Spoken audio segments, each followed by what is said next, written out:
உணவை வீணடிக்காதீர்கள்.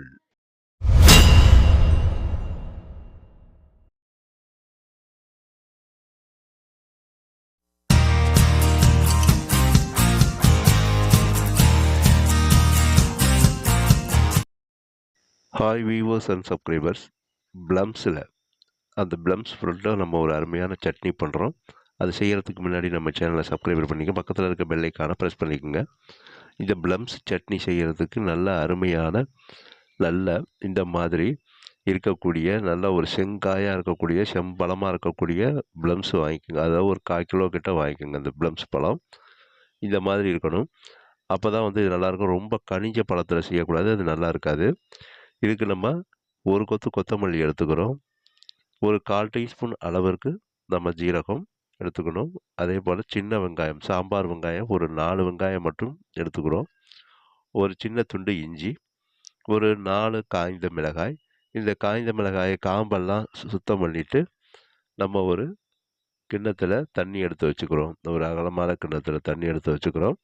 இந்த மிளகாயை வதக்காததுனால நம்ம அந்த தண்ணியில் இந்த மிளகாயை போட்டு நல்லா ஒரு மணி நேரம் ஊற வச்சிடணும். ஊற வச்சுட்டிங்கன்னா அது நல்லா பார்த்தீங்கன்னா ஊறி நல்லா மொதுன்னு நல்லாயிருக்கும். அது அரைக்கிறதுக்கு எளிமையாக இருக்கும். இப்போ நம்ம சின்ன வெங்காயத்தை தோலை நீக்கிடணும். அந்த தோலுக்கு பார்த்தீங்கன்னா பூஞ்சையெல்லாம் இருக்கும். அதை பார்த்து சுத்தம் பண்ணி எடுத்து க்ளீன் பண்ணிக்கோங்க. க்ளீன் பண்ணிவிட்டு ஒரு வெங்காயத்தையும் அது வால் பகுதியை வெட்டிட்டு அந்த ஒரு வெங்காயத்தை 4 துண்டாக வெட்டிக்குங்க.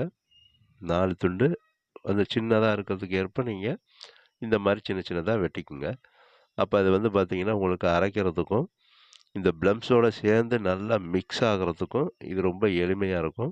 இந்த மாதிரி வெட்டி அதை ஒரு பிளேட்டில் எடுத்து வச்சுக்கோங்க. இந்த 4 வெங்காயத்தையுமே இந்த மாதிரி சுத்தம் பண்ணி வெட்டி பிளேட்டில் எடுத்து வச்சுருங்க. பிளேட்டில் எடுத்து வச்ச பிறகு நம்ம கொத்தமல்லி தழை ஒரு கொத்து, அதை ஒரு 4 தான் 3 தான் வெட்டிக்குங்க. இதுவும் பார்த்திங்கன்னா அரைக்கும் போது அதோட நல்லா மிக்ஸ் ஆகும், அதுக்காக வெட்டிக்கிறோம். இப்போ இஞ்சி பார்த்திங்கன்னா நம்ம எடுத்துருக்க அவ்வளோ பெரிய அளவுக்கு தேவையில்லை. சின்ன துண்டு ஒரு 1/2 இன்ச்சு அளவுக்கு இருந்தால் போதுமானது. அதனால் கொஞ்சமாக இந்த இஞ்சியை வெட்டி அதை தோலை அப்படியே சீவிடுங்க. தோலை சீவிடுங்க. எப்போதும் இஞ்சியை பயன்படுத்தும் போது அதனுடைய தோலை சீவிட்டு பயன்படுத்தணும். தோலோடு அதிக அளவில் பயன்படுத்தக்கூடாது. இந்த மாதிரி அதை சின்ன சைஸாக பொடிசாக வெட்டிங்க. மொத்தமாக பெரிசாக போட்டிங்கன்னா நாராக இருக்கும். அது சட்னியில் பார்த்திங்கன்னா நல்லா மிக்ஸ் ஆகாது. அரைக்கும் போதும் நல்லா மிக்ஸ் ஆகாமல் இருக்கும். அதனால் சின்னதாக வெட்டிக்குங்க. பொடிசாக வெட்டி அதையும் ஒரு பிளேட்டுக்கு இந்த மாதிரி எடுத்து வச்சுருங்க.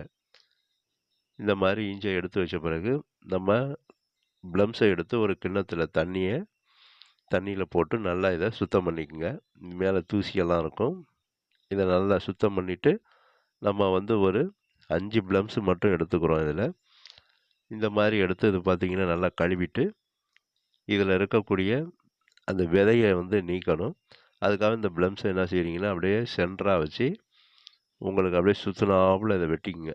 அப்படியே சுற்றினாப்புல இந்த மாதிரி வெட்டி விடுங்க. வெட்டிட்டு அதை அப்படியே பிளந்து எடுத்திங்கன்னா அந்த விதை தனியாக வந்துடும்.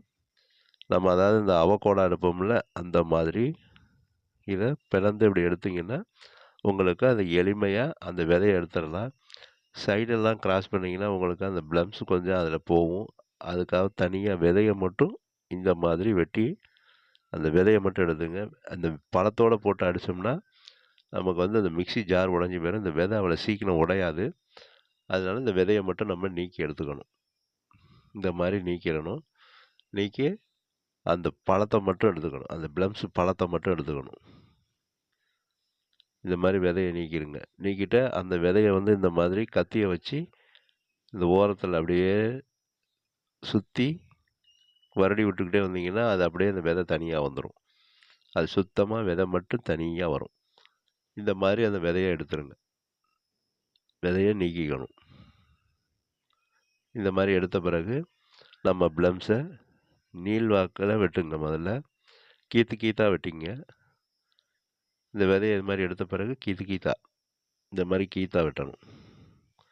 கீத்தா வெட்டின பிறகு இதை பார்த்திங்கன்னா அதை 2 துண்டாக வெட்டிங்க. அப்படியே வச்சு அதை 2 துண்டாக வெட்டி இந்த மாதிரி பொடிசாக வெட்டிக்கணும். அப்போ தான் உங்களுக்கு சட்னி அரைப்படும் போது திப்பியாலாம் இருக்காது. அதோட பார்த்தீங்கன்னா, நல்லா பிளெண்ட் ஆகும். நல்லா அரைஞ்சு எல்லாம் ஒண்ணோட ஒண்ணு இஞ்சி, கொத்தமல்லி, காய்ஞ்ச மிளகாய் எல்லாம் சேர்ந்து நல்லா மிக்ஸ் ஆகும். அப்பதான் அந்த சட்னி நல்லா டேஸ்ட்டா இருக்கும். இப்போ மிக்ஸி ஜார் எடுத்துக்கிறோம். அந்த மிக்ஸி ஜார்ல நம்ம நறுக்குன பிளம்ஸ சேர்த்துக்கிறோம். நறுக்குன பிளம்ஸ சேர்த்துக்கங்க. நம்ம நறுக்குன வெங்காயத்த சேர்த்துக்கிறோம். நறுக்குன வெங்காயத்த சேர்த்த பிறகு, நறுக்கி வச்சு சுத்தம் பண்ணி எடுத்து வச்சிருக்க இஞ்சி சேர்த்துக்கிறோம். இஞ்சி சேர்த்த பிறகு, நம்ம நறுக்கி அந்த காய்ஞ்ச மிளகாய் ஊற வச்ச காய்ஞ்ச மிளகாய சேர்த்துக்கிறோம். கொத்தமல்லி தழைய சேர்த்துக்கணும். இதுக்கு தேவையான அளவு நீங்க எந்த அளவுக்கு எடுக்கிறீங்களோ, அந்த அளவுக்கு ஏத்தது மாரி இந்த ஜீரகம், அதாவது 1/4 டீஸ்பூனுக்கும் கம்மியா போட்டுங்க. அதேபோல சோம்பும் ஒரு 1/4 டீஸ்பூனுக்கு கம்மியா போட்டுங்க. நீங்க எடுக்கிற அளவுக்கு ஏத்த மாரி கூட்டி குறைச்சுக்குங்க. இப்ப இதுக்கு தேவையான அளவு உப்பு.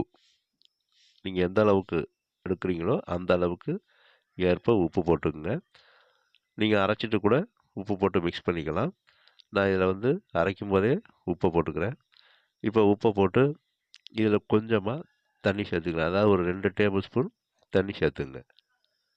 2 டேபிள் ஸ்பூன் தண்ணி சேர்த்து, இத மூடி நல்லா மிக்ஸியில நல்லா பேஸ்ட்டா சட்னியா அரைச்சு எடுத்துட்டு வந்துருங்க.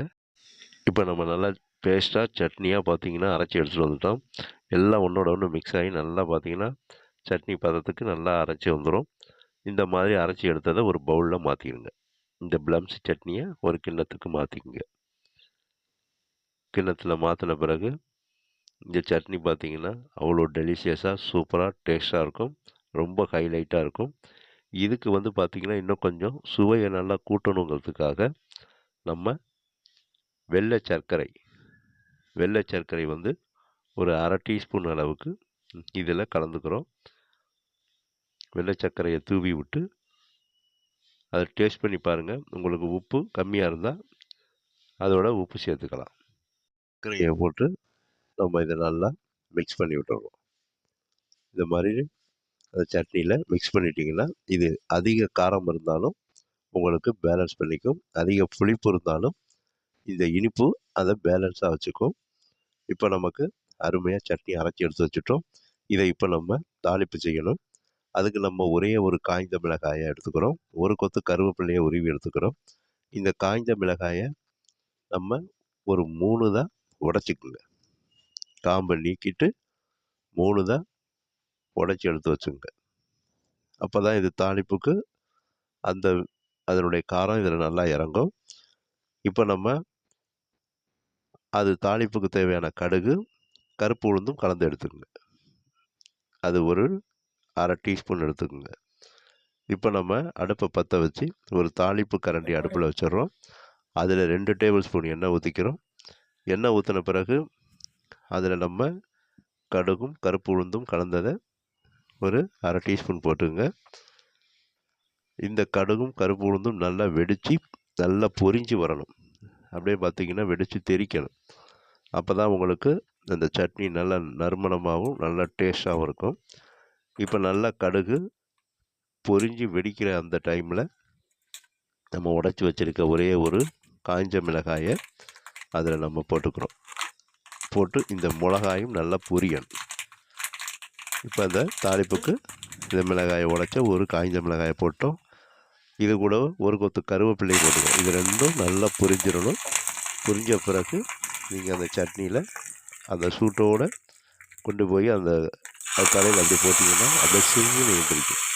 அந்த சட்னியில் போட்டோன்னே அப்படியே சில்லுன்னு அப்படியே பார்த்தீங்கன்னா, உங்களுக்கு அந்த சவுண்டோட இருக்கும். இப்போ அற்புதமா தாளிச்சோன்னே, இந்த சட்னி நல்லா நறுமணமா உங்களுக்கு அவ்வளோ சூப்பரா இருக்கும்.